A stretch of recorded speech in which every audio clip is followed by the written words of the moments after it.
Hello everybody, this is Andrei, a certified tour guide in Minsk, Belarus. Today we're talking about street safety of Minsk. Before you pack for the next destination, you always conduct a research, a deep or not so deep, how safe is the place. My travelers tell me that in their safety rating, Minsk is one of the Europe's safest places. No migration, no crime, no terrorism, no other issues. This is one of the most idyllic places to go. People from Norway, from Britain, from other places come up here, stay for a few days using the 5-day visa-free mode specifically, and their conclusion is it's one of the safest. Before we check the streets of Minsk and see who is making them safer and how they look like, let's ask the foreign visitors how do they feel here. We'll ask a couple of exchange students that are living in Minsk for a while what are their impressions about the safety. Stay with me.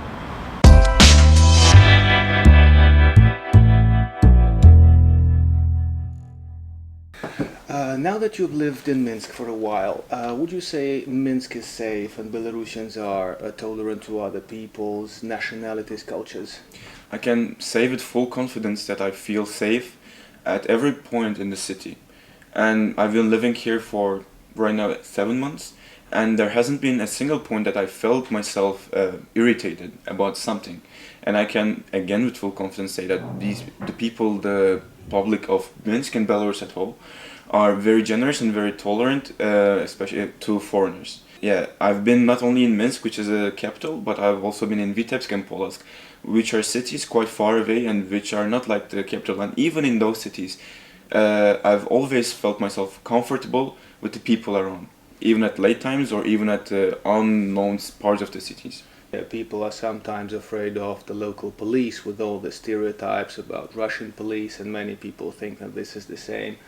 Have you had any issues with the law enforcement here? The law of enforcement is strict, which is actually making the city more safer.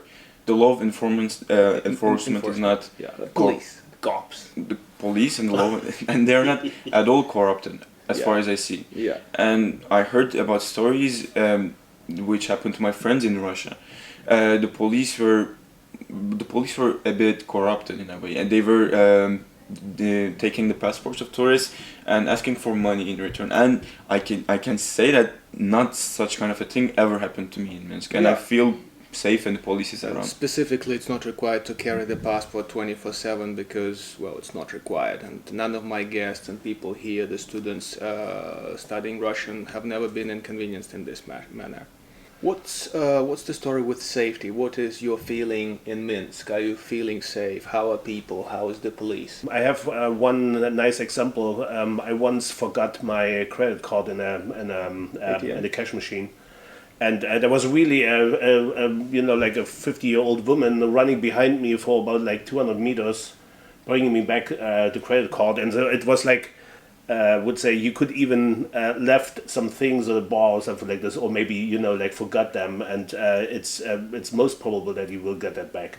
Yeah. So I would say it is one of the safest places what I ever been. I used to travel a lot, and for example, whenever I go to a metro. I take my wallet out of the back pocket and put it to the front pocket, and I never did that, for example, in Minsk in the metro, ever. That means that I never got scared of being robbed or stolen. I think you're lucky, or you don't look credible to thieves.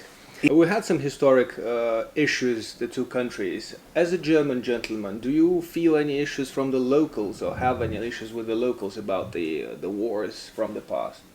There are a lot of jokes, of course, about the Germans and the Second World War and everything, but I see more respect and like kind of friendship between... No tensions or reservations of whatever kind. That's very nice to hear. Yeah.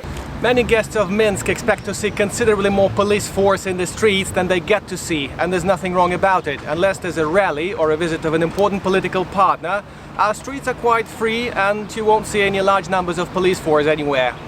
The one exception is if you see a group of police at the bus stop or somewhere, that's probably a change of shift.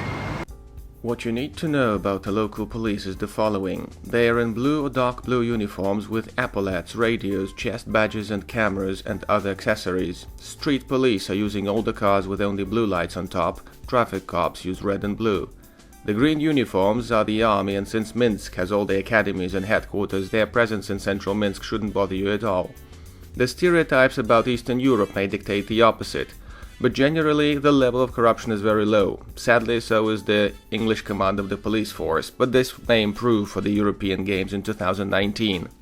Street cops never check your papers unless you've been doing something ridiculous, and traffic cops are your only concern if you're fond of jaywalking or when you get into a traffic accident. As you may conclude from this short video clip, the city is really safe. We don't have any issues in central Minsk and uptown Minsk. Belarus is very safe in general. People are very hospitable, very nice and very helpful. And if you are still hesitating to see a place off the beaten track, that would be Minsk, Belarus. Hope to see you here soon. Press a like if the video was helpful, subscribe to the channel, comment under the video, we'll be happy for any feedback. Thank you and hello from Minsk.